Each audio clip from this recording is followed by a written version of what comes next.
This is a story I wanted to share about life and its twisted turns. So let's see.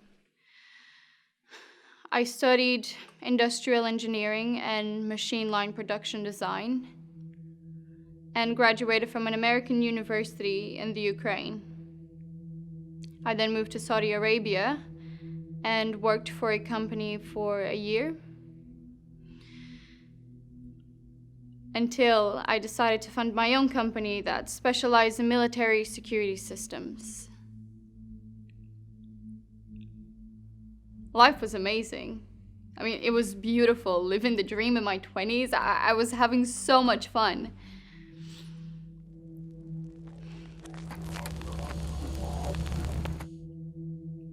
So, I asked a friend of mine to fill the role of company director. He puts his name on paper. I run it from the sidelines and he gets a share of the profit. And this worked amazingly.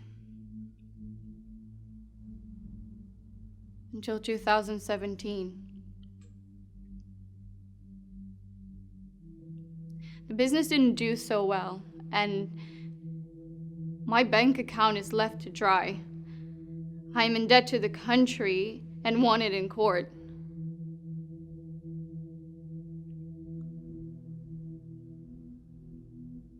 So I get every sliver of money I have, I pay my debt, and go back home. See, at the time, I just lost my dream job, my dream project. I'm living back with my parents, and I'm taking money from my brother.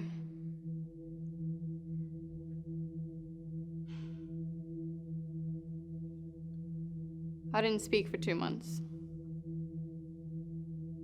and developed severe depression.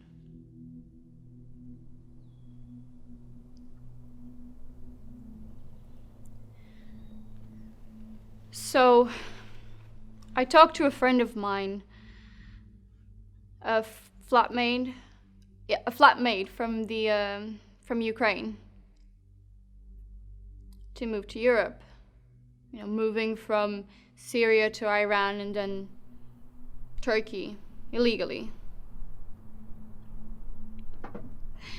Which leads me sitting in the back seat of a car at high speed for 7 hours straight. It's completely horrible. Every couple of hours, they just kept pushing people in. At one point, there were 200, 300 people with one hangar. No bathrooms. We only had one meal a day. 5 days later, they put me and 70 people in a bus that's, meant for 30. Now, anyone who has been through this should have a lot of connections if they want to run all the way, because right now, I'm an expert at finding these numbers and these people. So we had to Istanbul in a 24-hour continuous drive. I didn't want to leave this city. I liked living there. I wanted to stay. So I worked for 7 or 8 months, something like that.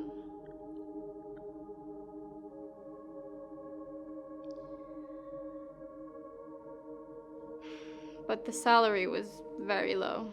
I mean, considering that I was working illegally from behind the curtains, it was barely enough to cover expenses in Istanbul.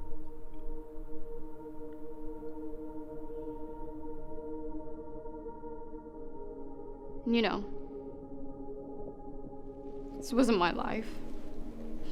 I wasn't having fun. I still had that pride. I have to respect my knowledge, my education, my level of status. You have to take the risk.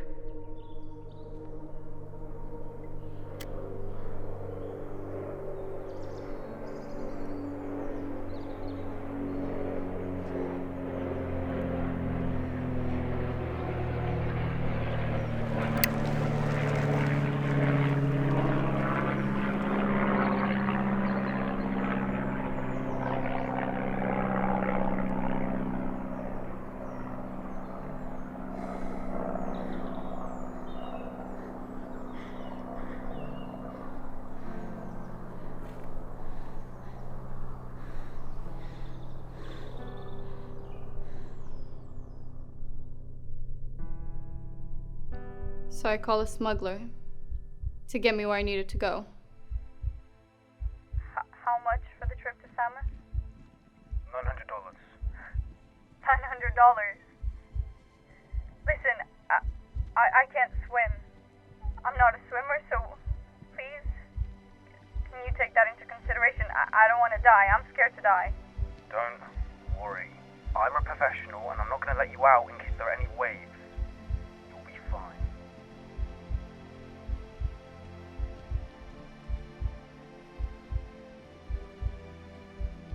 I don't know what time it was, but it was nighttime.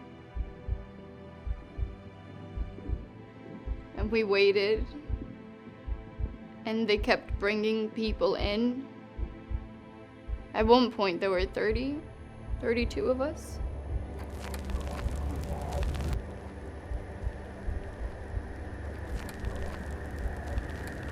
We could hear the waves. And that scared me a lot. You know, that fucking liar told me that, you know, if there were waves, he wasn't gonna let me out. I was so stressed at that moment, and, you know, I was still depressed, and I just wanted to get the hell out of that country and, you know, not go back to Syria.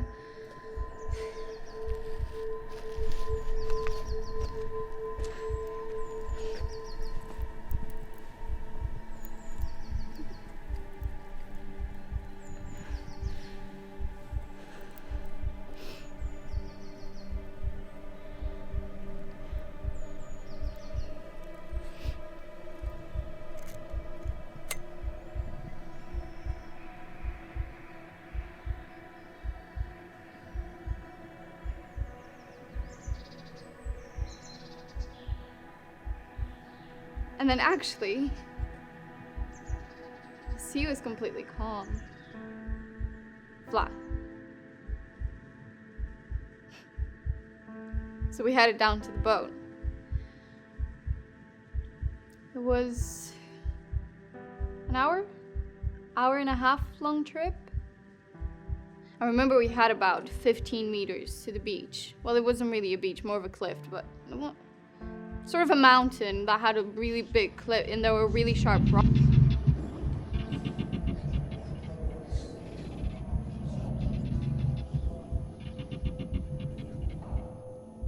And then the boat stopped.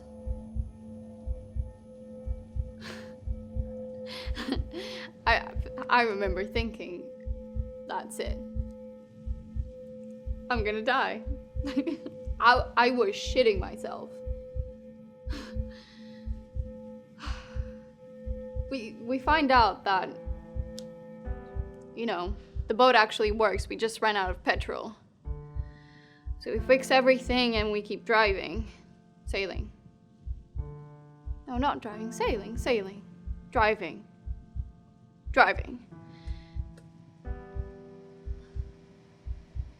And then people started jumping. And I thought, no.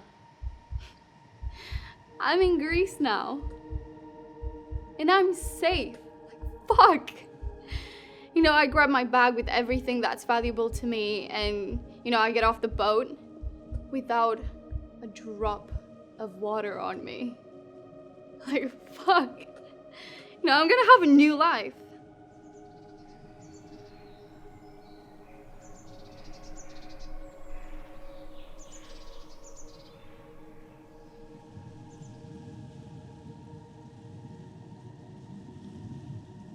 We couldn't go through the island.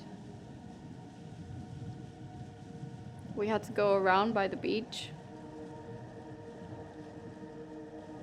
And then at one point, we reach sort of cliff that we had to jump across. I mean, everyone was...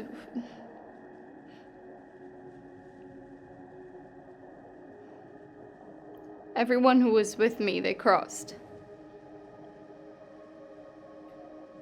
I couldn't do it. So I thought, let me reduce weight. So I throw my bag at them and it falls.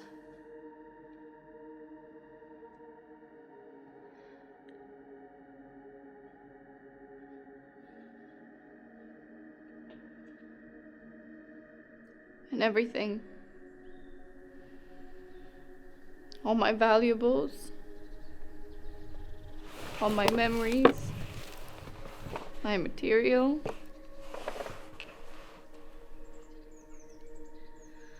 All gone. They helped me to go across. But I just wanted to be alone. I just kept thinking, fuck.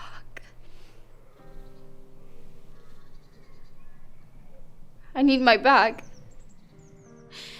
I need everything that's in it. I couldn't have it back. You need a boulder to go down it. To go down there and get it.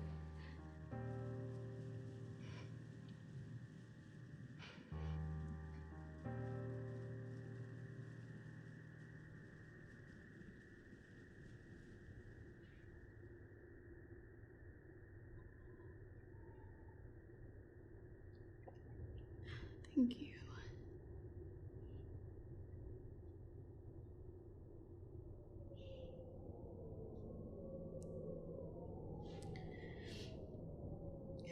Then we reach a road. And we decide to take a break.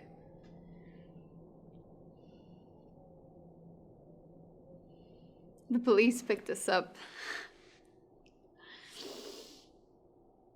I remember thinking,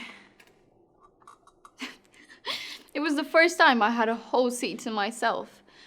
You know, I was like, fuck, this is Europe. You know, this is the life.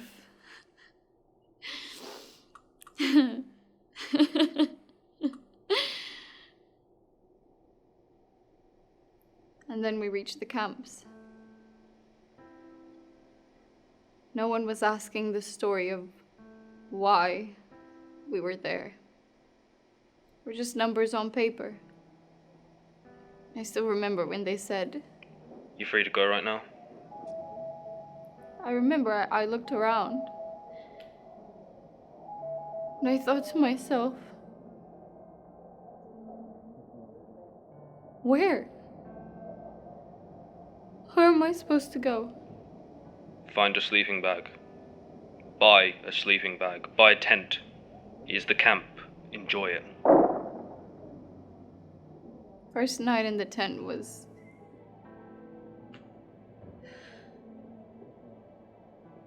completely shocking to me. Sleeping on the floor. The wind screams.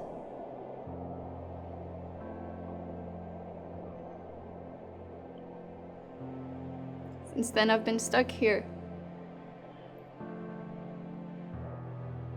I could have kept going illegally, but I have no more money. Sometimes I don't have enough for food. My friends give me money when they can, 50, 100 euros. I buy cigarettes. I drink once in a while. I had my asylum interview in September 2019. It's been 16 months. I know I'm gonna get rejected. 30% of people in the camps are Syrians waiting for approval. Few places available are for families, kids, people with major diseases and injured people. And these still get rejected 2 to 3 times. You see, everything you heard, it's not my story. It is someone's story. Someone who is alive. Someone who has a family and friends. Someone so bubbly and positive that every time you meet him, it puts a smile on your face. Someone filled with resilience. Cut. Is that all good? Yeah, that's all good. Good job. Thank you. All right, great job, guys. Nice. Round of applause.